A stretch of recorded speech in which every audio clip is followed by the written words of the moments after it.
The morning of my 25th birthday arrived with the same suffocating silence that had greeted me for the past 7 years. No balloons tied to my bedroom door handle, no smell of pancakes drifting up from the kitchen, no excited voices planning surprises in hushed whispers, just silence. I lay in bed, staring at the water stain on my ceiling that had been there since I was 17.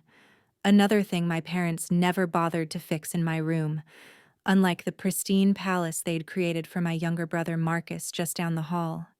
His 18th birthday was next week, and I could already hear Mom on the phone downstairs, discussing catering options with the enthusiasm of someone planning a royal wedding. "We need to make this extra special," her voice carried up through the thin walls. "My baby is finally an adult." Her baby. Marcus had been the baby even when he towered over me at 6'3", even when he'd gotten his third DUI that Daddy quietly made disappear, even when he'd dropped out of his second college to find himself, while I worked 2 jobs to pay for my own education. I pulled on jeans and a sweater, the same outfit I'd worn to my own forgotten celebrations for years, and made my way downstairs. Mom was at the kitchen island, surrounded by fabric samples and menu cards, her reading glasses perched on her nose as she scrutinized every detail. "Morning, Mom," I said, pouring myself coffee from the pot that was nearly empty, another small sign that I was an afterthought in this house. "Oh, morning, honey," she replied without looking up. "Could you be a dear and pick up your dry cleaning today? And maybe swing by the grocery store? I forgot to get lemons for the centerpieces." I waited, counted to 10, 20, 30. "Mom," I said carefully, "do you know what today is?"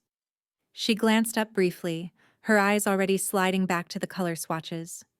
"Thursday." My heart performed the same familiar plummet it had been doing every October 15th since I turned 18. "It's my birthday." "Oh." She blinked, then smiled with the kind of artificial brightness reserved for awkward social situations. "Of course." "Happy birthday, sweetie. We'll have to do something nice this weekend, okay? I'm just so swamped with Marcus's party planning right now." This weekend. The same promise she'd made last year, and the year before, and the year before that. A promise that would evaporate the moment Marcus needed something, or Dad wanted her to organize his business dinner, or literally anything else took priority over acknowledging my existence. "Right," I said. "This weekend." "You're such an understanding girl," Mom beamed, already turning back to her swatches. "Oh, and could you ask your father for his opinion on these navy blue options? He's in his office. I found Dad where he always was on weekday mornings, behind his mahogany desk in the home office that was bigger than my bedroom. He was on a conference call, but waved me in with the kind of distracted attention he'd mastered over the years. "The quarterly projections look strong," he was saying into his headset. "We should move forward with the acquisition." I waited by the door, holding the fabric samples Mom had thrust into my hands. On the wall behind him hung photos of our family, dozens of them featuring Marcus's achievements. Marcus at his high school graduation, Marcus at his lacrosse championship, Marcus with his first car, second car, third car. In most of the family photos, I was either cut off at the edge or missing entirely, having been the one behind the camera. "Dad?" I said when he hung up. "What's up, kiddo?" He didn't look away from his computer screen. "Mom wanted your opinion on these Navy options for Marcus's party." I held up the swatches, even though he wasn't looking. "Whatever your mother thinks is best," he said, typing rapidly. "She's got excellent taste." I cleared my throat. "Also, it's my birthday." His fingers paused over the keyboard for exactly half a second. "That's nice, sweetheart. We'll celebrate soon, okay? Things are just crazy busy with the Henderson merger." The Henderson merger. There was always a merger, or a deal, or a client dinner, or Marcus's needs. Always something more important than me. I left the fabric samples on his desk and walked out, my footsteps echoing in the marble foyer. 25 years old, and I was still invisible in my own home. But as I reached the front door, something shifted inside me. Maybe it was the sound of Mom laugh-crying with joy on the phone about Marcus's party, or the way Dad had dismissed me without even a glance. Maybe it was the accumulated weight of 25 forgotten birthdays, each one adding another layer to the armor of resentment I'd been building around my heart. Or maybe it was simply that I was tired of being the ghost in my own family. I drove to work at the marketing agency where I'd been building a career they'd never bothered to ask about, and spent the day fielding congratulations from coworkers who remembered my birthday better than my own parents. Sarah from accounting brought me cupcakes. My boss, Mr. Chen, gave me the afternoon off. Even Janet, the perpetually grumpy receptionist, managed a smile and a "Happy birthday, dear." These people saw me. They valued me. They remembered I existed. My family treated me like a convenient assistant who happened to live in their house. That evening, I sat in my car in the driveway for a long time, watching the warm light spill from the windows of the house where I'd grown up but never belonged. Through the kitchen window, I could see Mom and Marcus poring over party invitations, both of them laughing at something on his phone. Dad emerged from his office to join them, ruffling Marcus's hair with the kind of easy affection he'd never shown me. They looked like a complete family, perfect and whole without the fourth member sitting outside in the dark. That's when the idea began to form. Marcus's 18th birthday party was going to be held at the country club, with 200 guests, a live band, and enough flowers to supply a small wedding. Mom had been planning it for 6 months, treating it like the social event of the season. Dad had hired a professional photographer and videographer to capture every moment. They'd rented the grand ballroom and hired the club's most expensive catering package. It was going to be perfect. But what if it wasn't? Over the next week, I watched my family pour their hearts, souls, and bank accounts into making Marcus's birthday everything mine had never been. I listened to Mom's endless phone calls with vendors, caterers, and decorators. I watched Dad write check after check without complaint. I saw them both light up every time Marcus walked into a room, the way parents in movies light up when they see their children. I'd spent years thinking something was wrong with me, that I wasn't worth celebrating, wasn't worth remembering, wasn't worth the kind of love they showered on Marcus without question. But sitting in my room, surrounded by the birthday cards my coworkers had given me, cards that still sat on my dresser because no one in my family had even noticed them, I realized something different. There was nothing wrong with me. There was something wrong with them. And for the first time in my life, I was going to do something about it. I started small. On Monday, I volunteered to help with party preparations, which thrilled Mom to pieces. Finally, her helpful daughter was taking an interest in something that mattered. I spent hours with her, discussing seating arrangements and menu options, nodding enthusiastically at every detail. On Tuesday, I offered to handle the vendor confirmations, taking over Mom's carefully organized contact list. She was so grateful she actually hugged me, telling me what a wonderful sister I was and how much this meant to Marcus. On Wednesday, I insisted on personally delivering the final head count to the caterer, along with the updated menu selections. The staff at the country club knew me from the various events my family had held there over the years. I was always the reliable daughter who handled the logistics while my parents focused on the important things. On Thursday, I made a few additional calls, small adjustments to the arrangements, nothing dramatic. Just a few tweaks that would make the party extra memorable. On Friday, the day before Marcus's big celebration, I watched my family buzz around the house like excited bees. Mom tried on 3 different outfits, asking for my opinion on each one. Dad came home early from work with a jewelry box containing the vintage watch he'd bought for Marcus, the same watch he'd promised me for my 16th birthday, but had forgotten to purchase. Marcus himself was practically glowing with anticipation. He'd invited everyone from his high school, plus his college friends, plus half the country club. He spent the evening texting people and posting on social media about his epic 18th birthday celebration tomorrow night. "I can't believe you're finally going to be an adult," Mom said, tearing up as she hugged him in the kitchen. "I'm so proud of the man you've become." "Thanks, Mom," Marcus grinned. "This is going to be the best birthday ever." I smiled and nodded from the doorway. "I'm sure it will be unforgettable." Saturday arrived with the kind of crisp autumn weather that made everything look like a movie set. Mom spent the morning at the salon, getting her hair and nails done for the photographs. Dad picked up his tuxedo from the tailor. Marcus lounged around the house in his pajamas until noon, soaking up the attention like a cat in a sunbeam. At 2 o'clock, they all left for the country club to oversee the final preparations and greet early arriving relatives. I begged off, claiming a headache, and promised to meet them there by 4. "Take some aspirin, sweetheart," Mom called over her shoulder as she ushered Marcus and Dad out the door. "We need you there for photos." The house fell silent.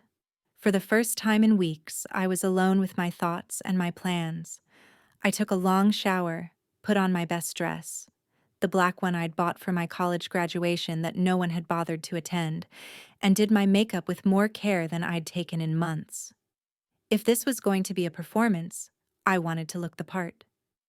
At 3:30, my phone rang. "Grace?" Mom's voice was tight with panic.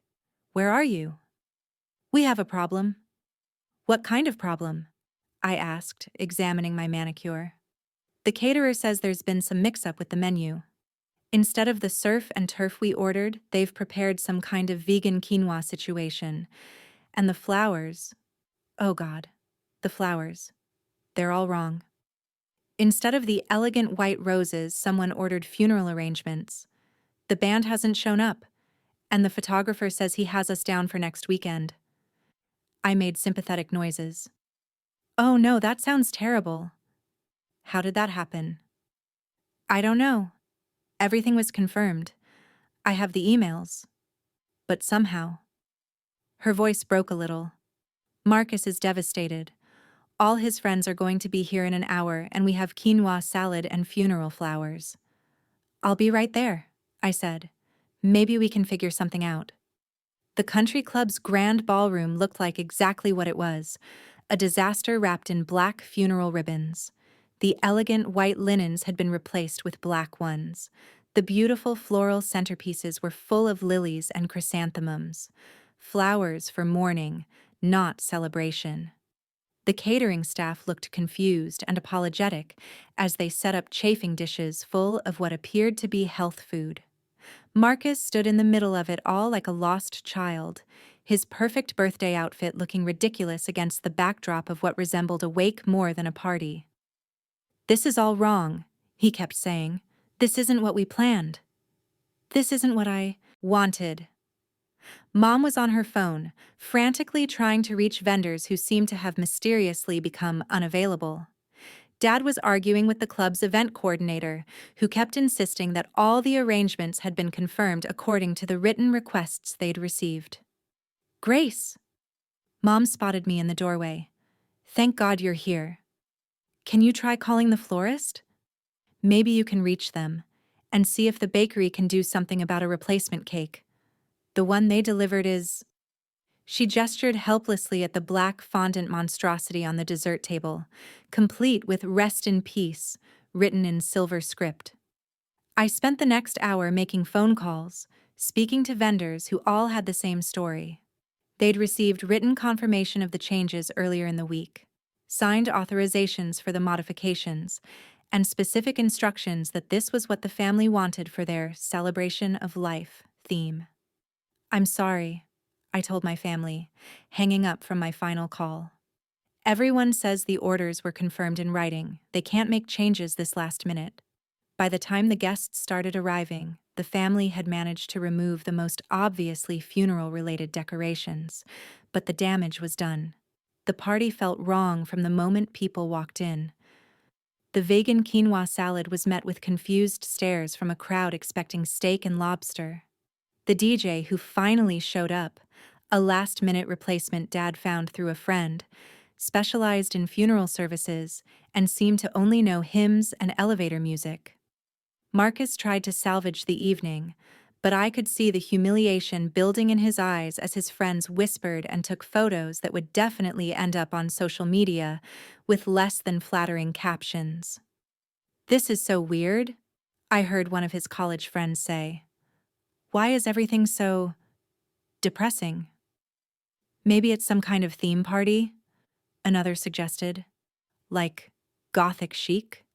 If it is, he should have told us. I would have worn black." I watched from a corner table, sipping wine and observing the slow-motion disaster unfold. Mom kept apologizing to guests, explaining that there had been some kind of mix-up with the vendors. Dad looked like he wanted to disappear into the floor.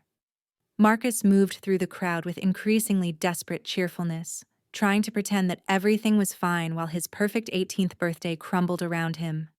The breaking point came when the cake was cut. "Rest in peace" was bad enough, but underneath the black fondant, the cake itself was flavored with what appeared to be herbs and vegetables, instead of the chocolate ganache Marcus had requested. As he bit into his piece in front of the crowd and the professional photographer Mom had rehired for the evening, his face went through several interesting color changes. "What is this?"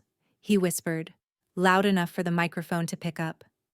"Wheatgrass and kale cake," the baker's assistant explained, helpfully. "Very healthy. Great for celebrating life transitions." The room went quiet except for the sound of someone's uncomfortable laughter. Marcus looked around at his friends, at his parents, at the disaster that was supposed to be his special day, and for the first time in my life, I saw him look the way I felt every October 15th. Forgotten. Unimportant. Like the universe had conspired to remind him that maybe he didn't matter as much as he thought he did. "I need some air," he said, and walked out of the ballroom. The party limped along for another hour before people started making excuses and leaving. By 9 o'clock, the grand ballroom was nearly empty, except for family and a few die-hard relatives who felt obligated to stay. I found Marcus sitting alone on the country club's terrace, still in his party clothes, staring out at the golf course. "Hey," I said, settling into the chair next to him. "Hey." His voice was flat. "Great party, right?" We sat in silence for a few minutes, listening to the distant sound of traffic and the occasional laugh from the few remaining guests inside. "Grace," he said finally, "can I ask you something?" "Sure." "Do you think Mom and Dad love me?" The question caught me off guard.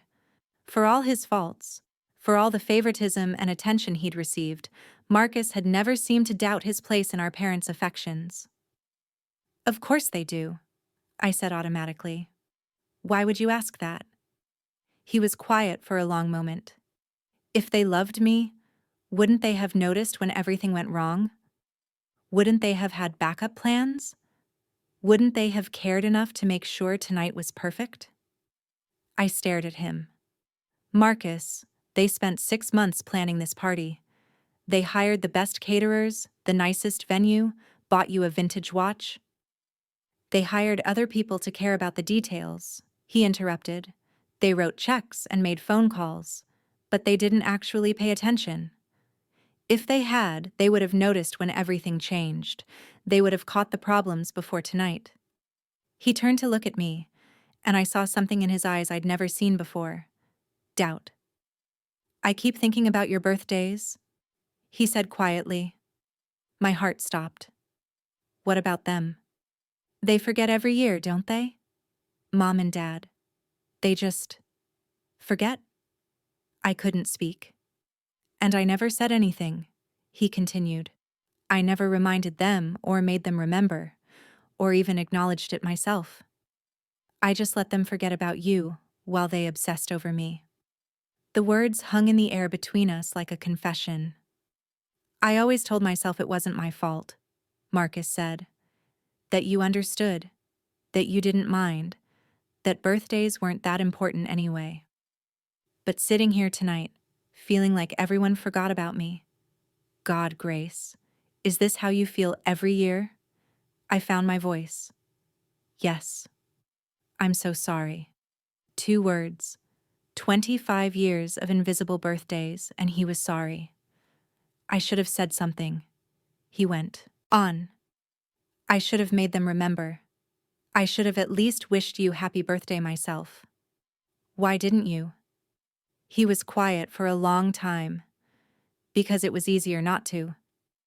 Because acknowledging that they treated you differently would mean acknowledging that maybe I didn't deserve all the attention I got. And I liked the attention. Honesty. From Marcus. I wasn't sure how to process it. Grace, he said, turning to face me fully. Did you do this? My breath caught. Do what? Tonight. All the mix-ups. Did you sabotage my party? I could have lied. I could have acted shocked, hurt, betrayed that he would even suggest such a thing. I could have played the part of the supportive sister who would never dream of ruining her brother's special day. Instead, I met his eyes. Yes. He nodded slowly. I thought so. The timing was too perfect. Too many things going wrong in exactly the right way. Are you angry? I should be. He leaned back in his chair. I should be furious.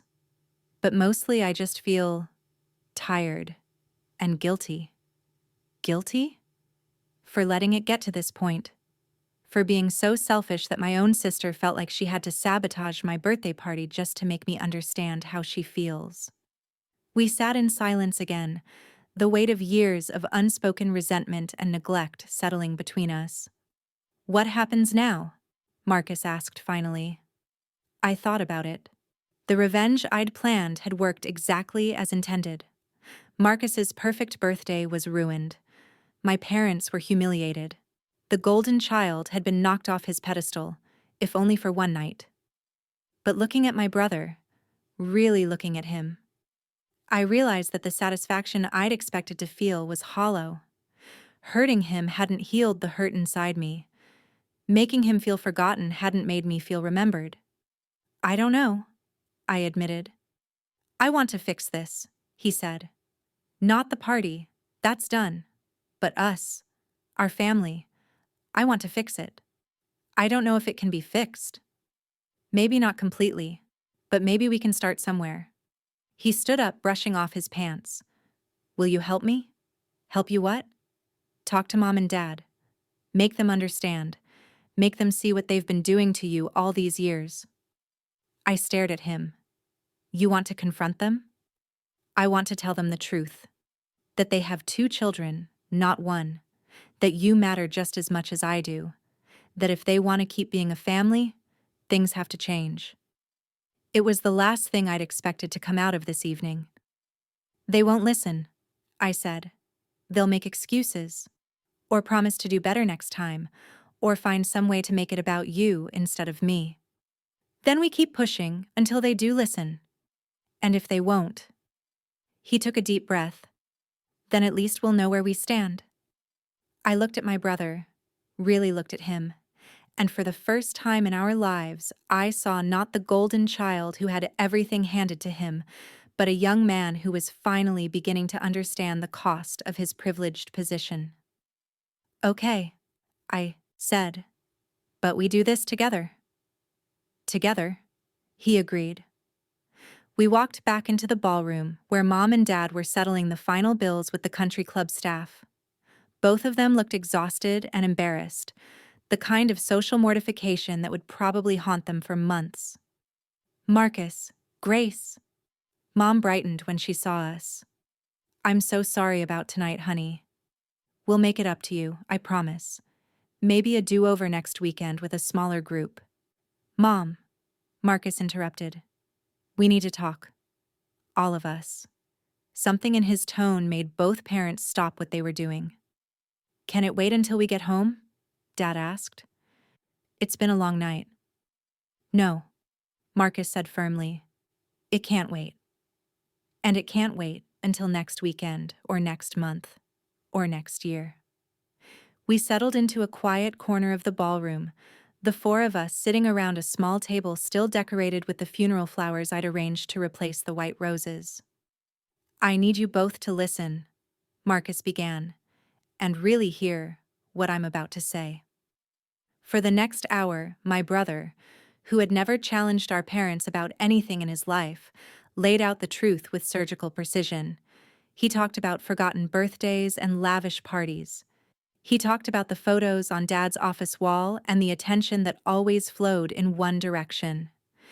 He talked about growing up as the golden child while watching his sister become invisible. Mom cried. Dad got defensive, then angry, then quiet. "You're being dramatic," Mom said at one point. "We love Grace just as much as we love you." "Then why?" Marcus asked. "Can't you tell me when her birthday is?" Silence. "October 15th, I said quietly. "Same day every year for 25 years. More silence. "We'll do better," Dad said finally. "We'll be more aware." "This isn't about doing better," Marcus interrupted. "This is about the fact that you've spent my entire life making Grace feel like she doesn't matter. And tonight, Grace made me feel the same way." Both parents turned to look at me.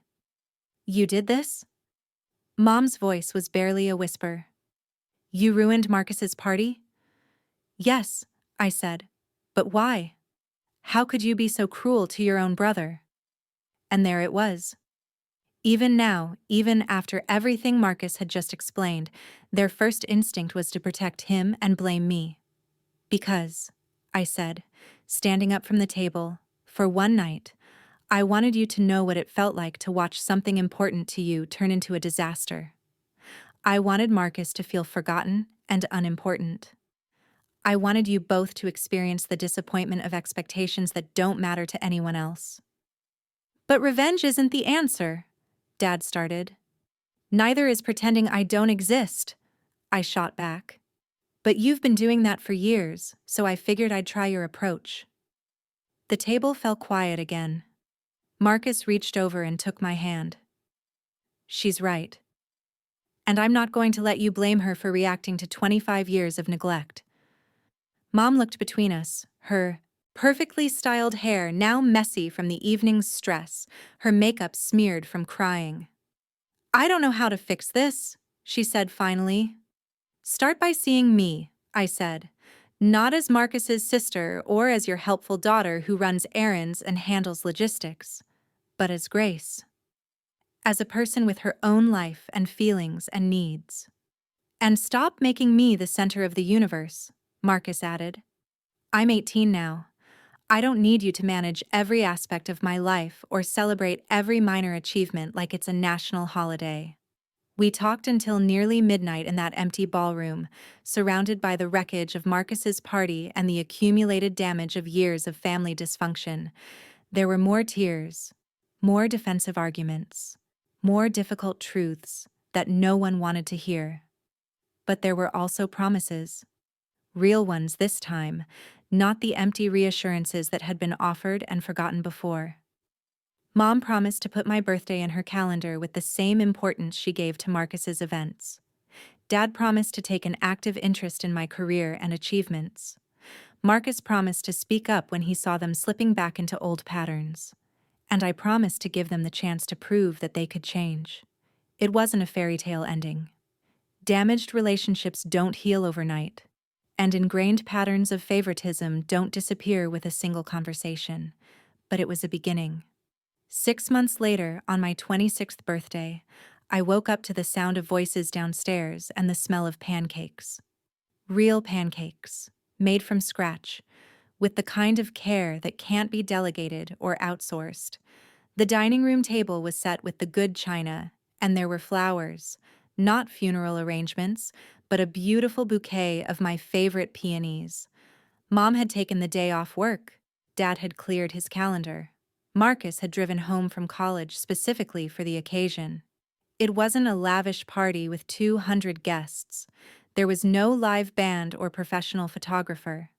But it was mine, and it was real, And for the first time in my adult life, I felt seen by the people who were supposed to love me.